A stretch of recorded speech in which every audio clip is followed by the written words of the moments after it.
O vento soprava pelas dunas, criando uma atmosfera de total isolamento.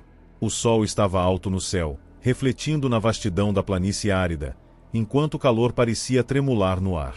Padrice sentiu o sabor salgado no ar, enquanto a fina areia esquentava sob seus pés. Ele avançava lentamente pela extensão sem fim. Seus olhos ardiam devido ao reflexo intenso, mas algo no horizonte chamou sua atenção, uma sombra distorcida que não se movia com o vento. Ao se aproximar, viu que era um objeto retangular, parcialmente enterrado na areia, com bordas gastas que sugeriam grande idade. Ao tocá-lo, sentiu uma frieza incomum em seus dedos, apesar do calor sufocante. Era um volume com capas de couro rachadas e páginas amareladas, todas completamente em branco. Nenhuma letra, nenhuma marca, nem mesmo uma mancha de tinta ou um simples traço. Padrice folheou rapidamente as páginas, e por um momento, teve a impressão de ouvir sussurros distantes, como ecos vindos de um lugar muito remoto. Ele guardou o objeto na mochila e continuou a jornada, mas a partir daquele instante, o ar pareceu mais denso, e cada passo exigiu mais esforço, como se a paisagem tentasse detê-lo. Ao anoitecer, sob um céu estrelado que ele não reconheceu, Padrice acendeu uma fogueira e colocou o livro sobre uma pedra. As chamas dançavam, refletindo nas folhas vazias e criando padrões fugazes que lembravam figuras desconhecidas. Ele tentou fotografá-los com o celular, mas as imagens saíram completamente pretas, como se o volume absorvesse a luz. Na manhã seguinte, acordou com uma forte dor de cabeça e percebeu que o livro estava aberto sobre seu peito, embora não se lembrasse de tê-lo pegado durante a noite. As páginas permaneciam em branco, mas agora tinham uma textura diferente, levemente úmida ao toque. Ele decidiu seguir para o norte, onde sabia que havia uma velha estrada usada por contrabandistas anos atrás. Caminhou por horas até avistar uma figura ao longe, vestida com roupas largas e um lenço cobrindo o rosto. Era Nina, uma mulher que conhecera brevemente em uma missão anterior. Ela o encarou em silêncio antes de apontar para o livro em sua mão. "Então você o encontrou", disse ela com uma voz rouca, carregada de urgência contida. "Como sabe disso?", perguntou Padrice. Ela não respondeu, mas indicou que ele a seguisse até uma depressão na areia, onde uma estrutura de concreto quebrada e semi-enterrada mostrava sulcos profundos formando padrões geométricos irregulares. "Algo aconteceu aqui. Isso não parece natural", comentou Nina, passando os dedos pela superfície desgastada. Padrice notou que os sulcos coincidiam com os desenhos que imaginara ver nas páginas do livro à noite. Enquanto discutiam a origem da construção, o vento parou repentinamente, e um silêncio tomou conta do local.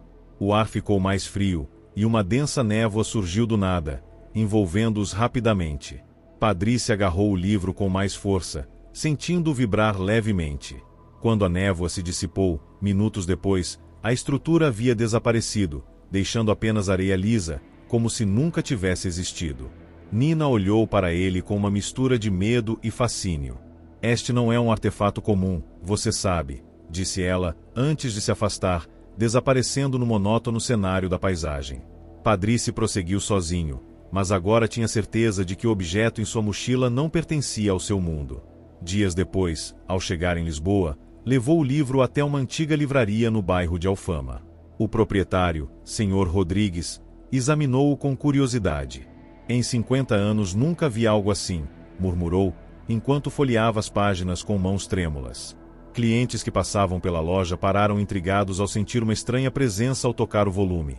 Alguns sentiram calafrios, outros viram imagens fugazes de paisagens desconhecidas. Um professor universitário especializado em manuscritos antigos ofereceu uma pequena fortuna pelo livro, mas Padrice recusou, sentindo que sua jornada estava apenas começando.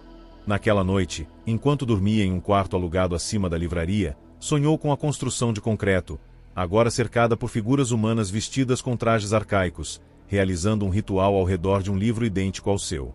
Ao acordar, encontrou uma única frase escrita na primeira página do objeto, que antes estava em branco. As letras iam desaparecendo lentamente, como se fossem feitas de água, sumindo antes que pudesse registrá-las por completo. A frase dizia: "O silêncio é a primeira língua da verdade." O livro permaneceu na vitrine da livraria por 3 dias, até que um homem de sobretudo escuro entrou e pediu para vê-lo. Sr. Rodrigues hesitou antes de colocar o volume sobre o balcão desgastado. O visitante folheou as páginas com uma expressão indecifrável, seus dedos pairando sobre os espaços vazios, como se lesse algo invisível. Ele se apresentou como Daniel e alegou ser um linguista especializado em códigos antigos, mas Padrice notou que suas mãos tremiam ao devolver o livro. Não há nada aqui, ele disse com voz tensa, antes de sair apressado. Naquela noite, clientes relataram ouvir vozes sussurrantes ecoando da prateleira onde o objeto estava guardado. Uma mulher desmaiou, alegando ter visto seu irmão falecido nas folhas em branco. Senhor Rodrigues trancou a porta e serviu conhaque para os presentes, enquanto Padrice observava o livro, agora sobre a mesa central. As páginas pareciam mais grossas, como se estivessem úmidas, embora o ar estivesse seco. Ao tocar a capa novamente, ele sentiu uma pontada aguda na nuca, seguida por uma imagem fugaz da estrutura no deserto, desta vez cercada por figuras humanas vestindo mantos, seus rostos cobertos por máscaras de animais. No dia seguinte, um grupo de estudiosos chegou, trazendo equipamentos de medição. Uma física analisou as folhas com um espectrômetro e disse detectar traços de isótopos radioativos não catalogados na tabela periódica. Um filósofo comparou o livro a uma tábua rasa cósmica, enquanto um neurocientista especulou sobre padrões cerebrais induzidos pela ausência de estímulos visuais. Nina apareceu no final do dia, carregando uma mochila surrada. Ela colocou sobre a mesa um diário com anotações sobre estruturas semelhantes encontradas em desertos ao redor do mundo, todas desaparecidas após serem estudadas. As descrições combinavam com os sulcos geométricos que Padrice havia visto na paisagem. Durante a discussão, o livro caiu no chão, abrindo-se em uma página onde uma frase apareceu escrita em tinta preta, que evaporou no ar antes que alguém pudesse fotografá-la. A verdade não está nas palavras, mas no espaço entre elas. Um dos estudiosos riu nervosamente, sugerindo alucinações coletivas, mas Padrice percebeu que Nina não parecia surpresa. Ela o puxou para um canto e mostrou uma foto desbotada de um artefato idêntico ao livro, exposto em um museu de Bagdá nos anos 1920. O objeto havia desaparecido em um incêndio com toda a coleção daquela ala. Enquanto conversavam, um homem de terno cinza entrou na livraria e ofereceu uma quantia exorbitante em dólares pelo livro. Seus olhos não piscavam. Padrice recusou e o visitante saiu, deixando um cartão de visita sem nome ou número, apenas um símbolo gravado que correspondia aos sulcos da estrutura no deserto. Naquela madrugada, Padrice acordou com o som de areia caindo no telhado, mesmo estando em um quarto fechado. Ao abrir a porta do quarto sobre a livraria, ele encontrou o livro aberto no chão, cercado por um círculo de areia fina formando os mesmos padrões geométricos da construção. A página central agora continha um desenho a carvão de uma figura humana com traços borrados e uma legenda em aramaico que desapareceu assim que foi lida: quem lê deve primeiro apagar. Senhor Rodrigues o encontrou pela manhã e disse ter sonhado com uma cidade subterrânea onde volumes como aquele eram usados como portais. Padrice guardou o segredo para si, mas percebeu que o livro estava ficando mais pesado e que sua sombra projetada na parede não correspondia mais à forma real do objeto. O homem de terno cinza voltou na manhã seguinte, dessa vez acompanhado por 2 seguranças. Seu cartão de visita ainda estava sobre o balcão, e o símbolo gravado parecia brilhar mais sob a luz fraca da livraria. Padrice escondeu o livro debaixo do casaco, enquanto Nina distraía o grupo com perguntas sobre a história do bairro. Ao saírem pela porta dos fundos, ouviram gritos abafados e o som de prateleiras sendo derrubadas. Eles correram pelas vielas de Alfama até chegarem ao miradouro de Santa Luzia, onde o tejo brilhava sob um sol fraco.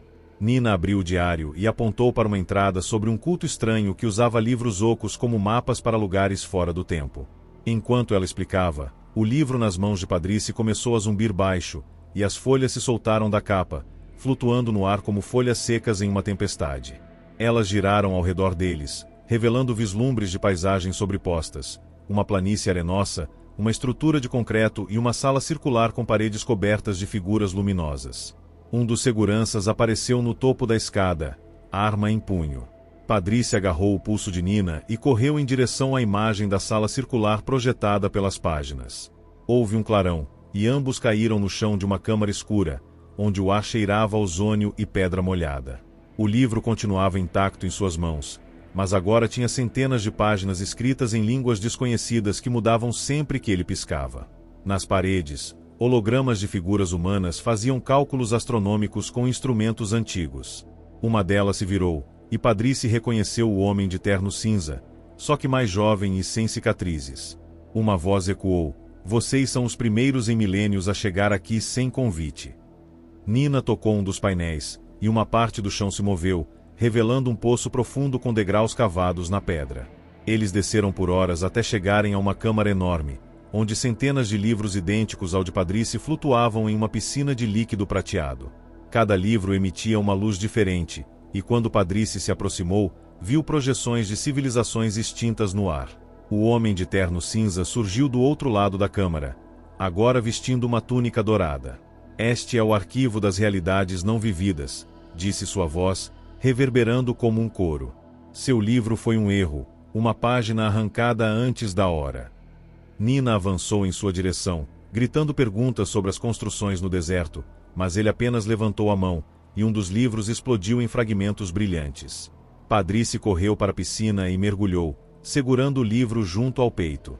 O líquido prateado envolveu seu corpo, sem molhá-lo, e por um momento infinito, ele viu todas as versões possíveis de si em todos os desertos do multiverso. Ele acordou na livraria do Sr. Rodrigues, o livro novamente vazio sobre o balcão. O dono lia o jornal, onde havia uma notícia sobre um terremoto no deserto do Saara que revelou ruínas antigas. Nina tinha sumido, mas deixou o diário aberto em uma página nova com uma frase escrita à mão: "Algumas perguntas são portas que não podem ser fechadas." O homem de terno cinza nunca mais foi visto, mas clientes ainda dizem ouvir murmúrios quando folheiam livros em línguas mortas. Padrice guarda o objeto trancado em uma caixa de chumbo debaixo da cama e, às vezes, acorda com a sensação de areia entre os dedos, mesmo morando longe de qualquer planície árida.